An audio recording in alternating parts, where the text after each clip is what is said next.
और ये हम आपको ग्राफिक्स के जरिए यहां बता रहे हैं कि सैफ पर कितने वार किए गए थे। सैफ को 6 जगहों पर चोट लगी थी। ये 6 बार एक के बाद एक इस शख्स द्वारा किए गए थे, जिनमें से 2 गहरी चोट बताई जा रही है डॉक्टर द्वारा। एक चोट जो कि वो स्पाइनल कॉर्ड में है, रीढ़ की हड्डी के करीब लगी है, जिसमें से फ्लूइड भी निकलता हुआ नजर आया। उस वक्त डॉक्टर ये बता रहे थे 2 से 3 चोटें पीठ पर उनको लगी है। चाकू का हिस्सा रीढ़ की हड्डी में फंसा हुआ था। तो ये हम आपको यहां दिखा रहे हैं कि किस तरह से ये हमला देर रात सैफ अली खान पर होता है।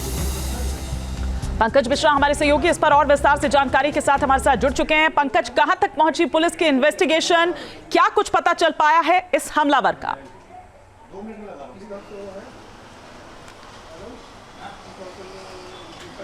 देखिए, आपको बता दूं कि मुंबई पुलिस ने कई अलग अलग टीम बनाई हुई है। इसके अलावा क्राइम ब्रांच की अपनी टीम है। कुल कहा जा रहा है कि 30 से 35 मुंबई पुलिस और क्राइम ब्रांच की टीम जो है वो इस वक्त आरोपी की तलाश में लगी हुई है। मुंबई के हर उस हिस्से में जहां पर पहले कभी आरोपी का मोबाइल लोकेशन दिखाई दिया था, उन सभी जगहों पर आरोपी की तलाश की जा रही है। और जो पुलिस को जो जानकारियां मिल रही है और आरोपी के होने की जहां पर आशंका है, वहां पर क्राइम ब्रांच और मुंबई पुलिस की टीम जो है वो पहुंच रही है। वहां पर आरोपी की तलाश की जा रही है। कई रेलवे स्टेशन और जैसा कि आपने कहा कि पालघर के वसई, विरार, नालासोपारा एरिया में भी इस वक्त क्राइम ब्रांच की टीम, मुंबई पुलिस की टीम पहुंची हुई है। इसके अलावा दादर, प्रभादेवी इलाके में भी क्राइम ब्रांच की टीम जो है वो आरोपी की तलाश कर रही है। तो यानी कि इस वक्त सबसे बड़ी प्रायोरिटी अगर क्राइम ब्रांच की कुछ है तो आरोपी की तलाश है, क्योंकि उसका पता लगने के बाद, उसे गिरफ्तार किए जाने के बाद ही इस पूरे मामले का खुलासा हो पाएगा कि क्या जिस तरह से अभी ये मामला दिख रहा है बस उतना ही उस मामले को समझे, क्या उतना ही सीधा वो मामला है कि बस अब यहाँ पर ये खत्म हो गया कि चोरी के इरादे से घुसा था और बस उसने फिरौती मांगी, 1 करोड़ नहीं दिया गया तो उसने हमला कर दिया। लेकिन सैफ की मेड का बयान सामने आया है, जो पुलिस को दरअसल बयान दिया है कि करीब 4 साल से सैफ के घर पर वो बतौर स्टाफ नर्स काम कर रही हैं। सैफ के छोटे बेटे जहांगीर की देखभाल करती हैं, जय की देखभाल वो करती हैं। सैफ का परिवार 12वीं मंजिल पर यहां रहता है। एक कमरे में सैफ सर और करीना रहते हैं, दूसरे कमरे में उनके बेटे तैमूर और जय बाबा रहते हैं। तीसरे कमरे में रहते हैं जय बाबा। 15 जनवरी रात करीब 11 बजे जय बाबा को खाना खिलाकर सुला दिया। रात करीब 2 बजे घर में कुछ आवाज होने से वो जाग गई, ये बताया। बाथरूम के पास अचानक कोई परछाई नजर आती है, लगा कि करीना मैडम है, अपने छोटे बेटे को वो देखने आई होंगी। शक होने पर आगे गई तो अचानक एक अज्ञात व्यक्ति ने उन पर हमला कर दिया। धारदार हथियार दिखाते हुए चुप रहने को कहा। आरोपी से पूछा कि उसे आखिर क्या चाहिए। इस दौरान सैफ अली खान भी नीचे आ गए। उन्होंने जब देखा तो आरोपी और सैफ के बीच हाथापाई हुई और इसमें सैफ को शरीर के अलग अलग हिस्सों पर 6 जगहों पर चोट लगी, जिसमें से एक नुकीला हथियार टूटकर सैफ के शरीर पर ही अटक गया। मेड और फैमिली के जो बाकी स्टाफ मेंबर्स हैं, उन्होंने इब्राहिम को बुलाया, उनके बेटे इब्राहिम को। इब्राहिम और सारा अली खान 8वीं मंजिल पर ही रहते हैं। उस वक्त परिवार में कोई भी ड्राइवर मौजूद नहीं था, इसलिए आनन फानन में सैफ को लेकर वो लीलावती अस्पताल पहुंचते हैं। तो ये पूरा वो बयान है जो यहां पर नजर आता है मेड द्वारा दिया गया। अब इस बयान के आधार पर और इस सीसीटीवी फुटेज के आधार पर जो यहां पर आपको शख्स की नजर आ रही है और वो किस तरह से यहां के बाद वो रेलवे स्टेशन पर देखा जाता है, ये तमाम कड़ियों को जोड़कर अब पुलिस अपनी इन्वेस्टिगेशन पर आगे बढ़ रही है।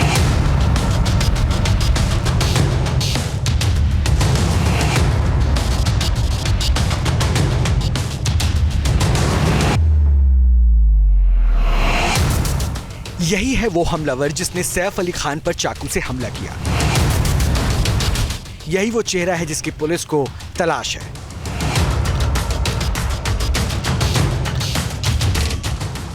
मुंबई में चप्पे चप्पे पर पुलिस की टीम इसे ढूंढ रही है। हाफ टी शर्ट, गर्दन में गमछा, तेजी से ये सीढ़ियों से उतर रहा है। इस हमलावर की गिरफ्तारी के बाद पूरे केस की मिस्ट्री सुलझेगी।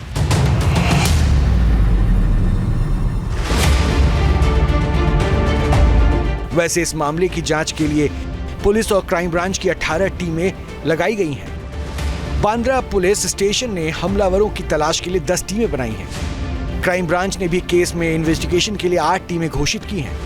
एनकाउंटर स्पेशलिस्ट दया नायक इन्वेस्टिगेशन टीम का हिस्सा है। फॉरेंसिक टीम भी मामले का इन्वेस्टिगेशन कर चुकी है। बताया जा रहा है कि दया नायक एक्शन में है। मामले में वो गहन इन्वेस्टिगेशन कर रहे हैं। वैसे जो सीसीटीवी फुटेज आया है वो बिल्डिंग की 6ठी मंजिल का है। 6ठी मंजिल पर हमलावर को देखा गया। 12वीं मंजिल पर हमला हुआ। 11 से लेकर 7वीं मंजिल का सीसीटीवी फुटेज नहीं मिला है। पुलिस ने जबरन घर में घुसने और हत्या के प्रयास का केस दर्ज कर लिया है। माना जा रहा है कि जांच का दायरा बड़ा हो सकता है। हमले के बीच बड़ा सवाल यह है कि आखिर हमलावर अपार्टमेंट में घुस कैसे गया? क्या किसी ने उसकी मदद की? क्या अंदर से हमलावर के लिए दरवाजा खोला गया? बताया जा रहा है कि पुलिस हर एंगल से मामले की जांच कर रही है। इस मामले में पुलिस की तरफ से सैफ के 3 नौकरों से पूछताछ की जा रही है। पुलिस ने तीनों का मोबाइल जब्त कर लिया है। बताया जा रहा है कि हमले में घायल मेड से भी पूछताछ हुई है। फिल्म अभिनेता सैफ अली खान का बांद्रा भी सतगुरु शरण बिल्डिंग में आलीशान 3 बेडरूम अपार्टमेंट है। इसमें छत, बालकनी और स्विमिंग पूल भी है। इस अपार्टमेंट में सैफ, करीना कपूर खान अपने बच्चों के साथ रहती हैं। रिपोर्ट के मुताबिक जांच के घेरे में सैफ के प्राइवेट सिक्योरिटी गार्ड्स और स्टाफ भी हैं। इनके मोबाइल फोन की भी जांच की जा रही है। कुछ मीडिया रिपोर्ट्स में दावा किया जा रहा है कि घायल सैफ अली खान को उनके बेटे इब्राहिम ऑटो से लेकर गए। बताया जा रहा है कि जिस वक्त हमला हुआ उस वक्त ड्राइवर मौजूद नहीं था, लिहाजा सैफ को ऑटो से अस्पताल ले जाना पड़ा। बड़ा सवाल यह है कि क्या ड्राइवर की गैर मौजूदगी सामान्य घटना है? सवालों के समंदर के बीच इस खौफनाक हमले ने पूरे देश को हिलाकर रख दिया है। प्रथम दृष्टया पुलिस इसे चोरी का मामला मान रही है, लेकिन क्या ये बस चोरी का केस है या मामला कुछ बहुत बड़ा है? जाहिर है पूरे मामले में फिलहाल कुछ भी कहना जल्दबाजी होगी। जांच के बाद ही सब कुछ साफ हो पाएगा। T news nation. और ये हम आपको ग्राफिक्स के जरिए यहां बता रहे हैं कि सैफ पर कितने वार किए गए थे। सैफ को 6 जगहों पर चोट लगी थी। ये 6 बार एक के बाद एक इस शख्स द्वारा किए गए थे, जिनमें से 2 गहरी चोट बताई जा रही है डॉक्टर द्वारा। एक चोट जो कि वो स्पाइनल कॉर्ड में है, रीढ़ की हड्डी के करीब लगी है, जिसमें से फ्लूइड भी निकलता हुआ नजर आया। उस वक्त डॉक्टर ये बता रहे थे 2 से 3 चोटें पीठ पर उनको लगी है। चाकू का हिस्सा रीढ़ की हड्डी में फंसा हुआ था। तो ये हम आपको यहां दिखा रहे हैं कि किस तरह से ये हमला देर रात सैफ अली खान पर होता है। पंकज मिश्रा हमारे सहयोगी इस पर और विस्तार से जानकारी के साथ हमारे साथ जुड़ चुके हैं। पंकज, कहां तक पहुंची पुलिस की इन्वेस्टिगेशन? क्या कुछ पता चल पाया है इस हमलावर का?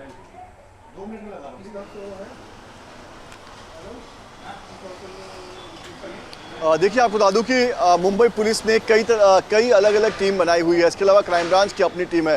कुल कहा जा रहा है कि 30 से 35 मुंबई पुलिस और क्राइम ब्रांच की टीम जो है वो इस वक्त आरोपी की तलाश में लगी हुई है। मुंबई के हर उस हिस्से में जहां पर पहले कभी आरोपी का मोबाइल लोकेशन दिखाई दिया था, उन सभी जगहों पर आरोपी की तलाश की जा रही है। और जो पुलिस को जो जानकारियां मिल रही है और आरोपी के होने की जहां पर आशंका है, वहां पर क्राइम ब्रांच और मुंबई पुलिस की टीम जो है वो पहुंच रही है। वहां पर आरोपी की तलाश की जा रही है। कई रेलवे स्टेशन और जैसा कि आपने कहा कि पालघर के वसई, विरार, नालासोपारा एरिया में भी इस वक्त क्राइम ब्रांच की टीम, मुंबई पुलिस की टीम पहुंची हुई है। इसके अलावा दादर, प्रभादेवी इलाके में भी क्राइम ब्रांच की टीम जो है वो आरोपी की तलाश कर रही है। तो यानी कि इस वक्त सबसे बड़ी प्रायोरिटी अगर क्राइम ब्रांच की कुछ है तो आरोपी की तलाश है, क्योंकि उसका पता लगने के बाद, उसे गिरफ्तार किए जाने के बाद ही इस पूरे मामले का खुलासा हो पाएगा कि क्या जिस तरह से अभी ये मामला दिख रहा है बस उतना ही उस मामले को समझे, क्या उतना ही सीधा वो मामला है कि बस अब यहाँ पर ये खत्म हो गया कि चोरी के इरादे से घुसा था और बस उसने फिरौती मांगी, 1 करोड़ नहीं दिया गया तो उसने हमला कर दिया। लेकिन सैफ की मेड का बयान सामने आया है, जो पुलिस को दरअसल बयान दिया है कि करीब 4 साल से सैफ के घर पर वो बतौर स्टाफ नर्स काम कर रही हैं। सैफ के छोटे बेटे जहांगीर की देखभाल करती हैं, जय की देखभाल वो करती हैं। सैफ का परिवार 12वीं मंजिल पर यहां रहता है। एक कमरे में सैफ सर और करीना रहते हैं, दूसरे कमरे में उनके बेटे तैमूर और जय बाबा रहते हैं। तीसरे कमरे में रहते हैं जय बाबा। 15 जनवरी रात करीब 11 बजे जय बाबा को खाना खिलाकर सुला दिया। रात करीब 2 बजे घर में कुछ आवाज होने से वो जाग गई, ये बताया। बाथरूम के पास अचानक कोई परछाई नजर आती है, लगा कि करीना मैडम है, अपने छोटे बेटे को वो देखने आई होंगी। शक होने पर आगे गई तो अचानक एक अज्ञात व्यक्ति ने उन पर हमला कर दिया। धारदार हथियार दिखाते हुए चुप रहने को कहा। आरोपी से पूछा कि उसे आखिर क्या चाहिए। इस दौरान सैफ अली खान भी नीचे आ गए। उन्होंने जब देखा तो आरोपी और सैफ के बीच हाथापाई हुई और इसमें सैफ को शरीर के अलग अलग हिस्सों पर 6 जगहों पर चोट लगी, जिसमें से एक नुकीला हथियार टूटकर सैफ के शरीर पर ही अटक गया। मेड और फैमिली के जो बाकी स्टाफ मेंबर्स हैं, उन्होंने इब्राहिम को बुलाया, उनके बेटे इब्राहिम को।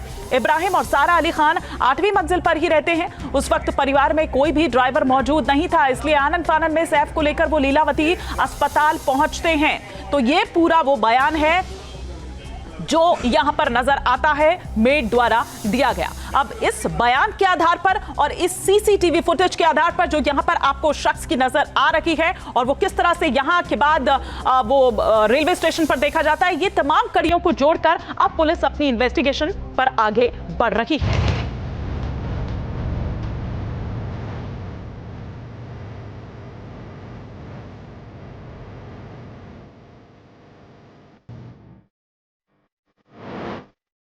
यही है वो हमलावर जिसने सैफ अली खान पर चाकू से हमला किया। यही वो चेहरा है जिसकी पुलिस को तलाश है।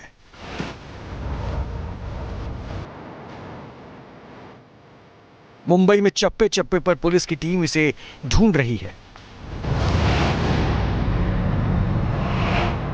हाफ टी शर्ट, गर्दन में गमछा, तेजी से ये सीढ़ियों से उतर रहा है। इस हमलावर की गिरफ्तारी के बाद पूरे केस की मिस्ट्री सुलझेगी।